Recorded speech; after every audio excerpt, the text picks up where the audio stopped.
សូមសាកល្បងស្រមៃមើលក្នុងយប់មួយដែលស្ងាត់ជ្រងំពិភពលោកខាងក្រៅបានគេងលក់អស់ទៅហើយប៉ុន្តែចិត្តរបស់អ្នកនៅតែវិលវល់មិនទាន់សម្រាកអ្នកកំពុងអង្គុយមើលទៅបង្អួចឬសម្លឹងមើលកញ្ចក់ហើយសំណួរដដែលបានអណ្ដែតឡើងក្នុងគំនិតតើជីវិតខ្ញុំនឹងទៅជាយ៉ាងណាប្រសិនបើខ្ញុំក្លាហានគ្រប់គ្រាន់ក្នុងការដើរចេញពីចំណុចនេះតើខ្ញុំនឹងទៅជាយ៉ាងណាបើសិនខ្ញុំហ៊ានបោះបង់អ្វីដែលកំពុងធ្វើហើយចាប់ផ្ដើមសារជាថ្មីអារម្មណ៍ថប់ដង្ហើមអារម្មណ៍ស្ទាក់ស្ទើរនិងភាពភ័យខ្លាចដែលកំពុងរង្គោះបេះដូងរបស់អ្នកនៅពេលនេះមិនមែនជាសញ្ញានៃភាពទន់ខ្សោយនោះទេវាគឺជាសញ្ញាដែលរាងកាយនិងវិញ្ញាណរបស់អ្នកកំពុងប្រាប់ថាអ្នកបានធំធាត់ហួសពីកន្លែងចាស់នេះទៅហើយរុក្ខជាតិដែលលូតលាស់ធំធាត់ត្រូវការផើងផ្កាដែលធំជាងមុនប្រសិនបើវានៅតែបន្តក្នុងផើងតូចចង្អៀតដដែលឬរបស់វានឹងត្រូវច្របាច់ហើយវានឹងត្រូវចាប់ផ្ដើមស្រពោនបន្តិចម្ដងជីវិតរបស់យើងក៏ដូចគ្នាដែរស្វាគមន៍មកកាន់សៀវភៅសំឡេងកុំភ័យខ្លាចការចាប់ផ្ដើមថ្មីនៅក្នុងវេលាដ៏មានតម្លៃនេះសូមដោះលែងរាល់សម្ពាធទាំងឡាយសង្រួមចង្វាក់ដង្ហើមហើយអនុញ្ញាតឲ្យពាក្យពេចន៍ទាំងនេះនាំអ្នកធ្វើដំណើរទៅកាន់ការយល់ដឹងពីជម្រៅចិត្តរបស់ខ្លួនឯងហេតុអ្វីបានជាការចាប់ផ្ដើមថ្មីមានភាពភ័យខ្លាចម្ល៉េះតាមចិត្តវិទ្យាខួរក្បាលរបស់មនុស្សយើងត្រូវបានឌីហ្សាញឡើងដើម្បីរស់រានមានជីវិតមិនមែនដើម្បីស្វែងរកក្តីសុខនោះទេខួរក្បាលចូលចិត្តអ្វីដែលធ្លាប់ស្គាល់ទោះបីជាអ្វីដែលធ្លាប់ស្គាល់នោះបង្កការឈឺចាប់ឬធ្វើឲ្យយើងគ្មានក្តីសុខក៏ដោយយើងច្រើនតែសុខចិត្តទ្រាំនៅក្នុងការងារដែលបំផ្លាញសុខភាពផ្លូវចិត្តសុខចិត្តទ្រាំនៅក្នុងទំនាក់ទំនងដែលគ្មានតម្លៃឬទ្រាំនៅក្នុងរបៀបរស់នៅដែលធ្វើឲ្យយើងបាត់បង់ខ្លួនឯងគ្រាន់តែដោយសារតែវាជាអ្វីដែលយើងធ្លាប់ស្គាល់យើងខ្លាចភាពមិនច្បាស់លាស់នៅខាងក្រៅយើងខ្លាចភាពល្វឹងល្វើយនៃផ្លូវដែលយើងមិនធ្លាប់ដើរប៉ុន្តែសូមសួរខ្លួនឯងដោយស្មោះត្រង់តើតំបន់សុវត្ថិភាពរបស់អ្នកនៅតែជាកន្លែងសុវត្ថិភាពពិតប្រាកដឬវាបានคล้ายទៅជាគុកដែលគ្មានទ្រុងទៅហើយភាពសុខសាន្តពិតប្រាកដមិនមែនជាការឈរនៅក្នុងកន្លែងដែលគ្មានព្យុះភ្លៀងនោះទេប៉ុន្តែជាការរារាំងនៅក្រោមកញ្ច្រែងព្យុះនិងដឹងថាខ្លួនឯងមានសមត្ថភាពសាងសង់ជំរកថ្មីបានរាល់ពេលដែលជំរកចាស់ត្រូវបានរលំរលាយឧបសគ្គដ៏ធំបំផុតមួយទៀតនៃការចាប់ផ្ដើមថ្មីគឺអារម្មណ៍នៃការស្ដាយក្រោយភាពស្ដាយស្រណោះនៅលើពេលវេលាថាមពលនិងអារម្មណ៍ដែលយើងបានវិនិយោគទៅលើអតីតកាលអ្នកប្រហែលជាគិតថាខ្ញុំបានចំណាយពេល5ឆ្នាំក្នុងការងារនេះបើខ្ញុំឈប់នោះ5ឆ្នាំនេះគឺឥតន័យខ្ញុំបានចំណាយកម្លាំងចិត្តជាច្រើនឆ្នាំក្នុងការទំនាក់ទំនងនេះបើខ្ញុំដើរចេញនោះអ្វីត្រូវរលាយសូមរំលឹកខ្លួនឯងឡើងវិញគ្មានអ្វីដែលជាការខកខានខាតបង់នោះទេប្រសិនបើវាបានផ្ដល់មេរៀនដល់អ្នកពេលវេលា5ឆ្នាំកន្លងទៅមិនមែនជាការខាតបង់ឡើយវាជាវគ្គបណ្ដុះបណ្ដាលដែលធ្វើឲ្យអ្នកស្គាល់ខ្លួនឯងច្បាស់ជាងមុនធ្វើឲ្យអ្នកដឹងថាអ្វីជាអ្វីដែលអ្នកចង់បាននិងអ្វីជាអ្វីដែលអ្នកមិនអាចទទួលយកបានទៀតទេអតីតកាលគឺជាគ្រូបង្រៀនដ៏ល្អប៉ុន្តែវាមិនមែនជាទោសក្តីដែលត្រូវឃុំឃាំងអ្នកអស់មួយជីវិតនោះទេដើមឈើមិនដែលខកចិត្តនៅពេលរដូវស្លឹកឈើជ្រុះមកដល់ឡើយវាព្រមជំរុះស្លឹកឈើចាស់ចោលព្រោះវាដឹងថាប្រសិនបើវានៅតែអោបក្រសោបស្លឹកចាស់ទាំងនោះវានឹងគ្មានកម្លាំងនិងគ្មានលំហសម្រាប់លូតលាស់ស្លឹកថ្មីនៅរដូវផ្ការីកនោះទេអ្នកក៏ដូចគ្នាដែរ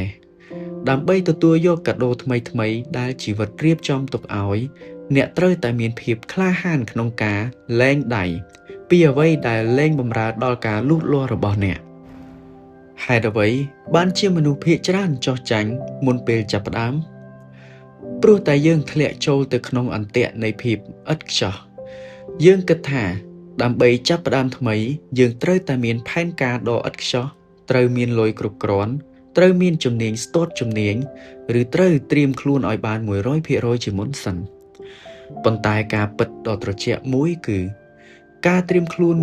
100% មិនដែលកើតឡើងមាននោះទេប្រសិនបើអ្នកចង់ចាំរហូតដល់អ្នកឈប់ភ័យខ្លាចទើបអ្នកចាប់ផ្ដើមអ្នកនឹងរងចាំអស់មួយជីវិតភាពក្លាហានមិនមែនជាការអនុវត្តនៃភាពភ័យខ្លាចទេប៉ុន្តែវាជាការសាកល្បងធ្វើទាំងដែលដៃអ្នកនៅញ័រនិងបេះដូងរបស់អ្នកនៅលោតញាប់